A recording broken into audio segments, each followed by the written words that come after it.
Од десна рака на Заев во македонската дипломатија до лево сметало од странето од владата на Ковачевски, кој е Никола Димитров, до вчерашниот вице-премиер за европски прашања. Мене нас ке ни зборат за правда. Срамота е! Срамота е, луѓе! Откако како бомба одекна вчерашната изјава на Димитров дека нема доверба во Османи и не се повлекол само од владата, туку го отстранила, Димитров е третиот од шестмината носители на избирачки единици на СДСМ и коалицијата, кој гласно говори дека работите не одат во правилна насока.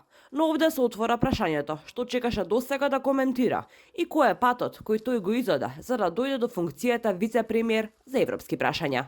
Од човек во владата на Груевски, но најверен колега на Заев со кого возеа 4 цикли и се сончаа на море. Дури оде и на заеднички ручеци со семејствата.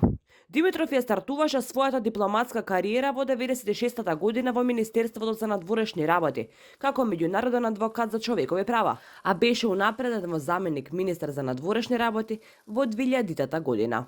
Во 2002 година тој беше прогласен за втор македонски амбасадор во САД.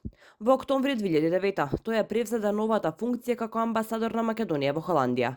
По завршувањето на неговиот мандат таму во март 2013 година, првично беше планирано тој да го превземе амбасадорското место во Германија. Во февруари 2014 година беше најавено дека Димитров одбил позиција како амбасадор на Македонија во Москва.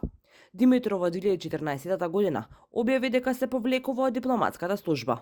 Откако СДСМ почна да ги објавува така наречените бомби, Димитров по одреден период се јави како критичар на владата на Груевски и честопати беше говорник и поддржувач на протести. Ја слушате ли како лелека Македонија? Јас ја слушам и затоа сум тука со вас. Поговорите и плукањата на владата, која му ги овозможи дипломатските шанси за функција, Димитров по победата на Заев стана и министер за надворешни работи. Во негово време и со негов потпис Македонија го смени името.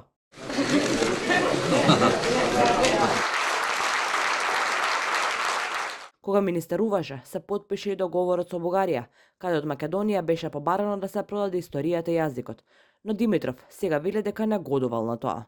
Што ќе прави сега Димитров не се знае, во која насока ќе оди неговата кариера, откако се скара и со ВМРО ДПМН, а сега и со СДСМ.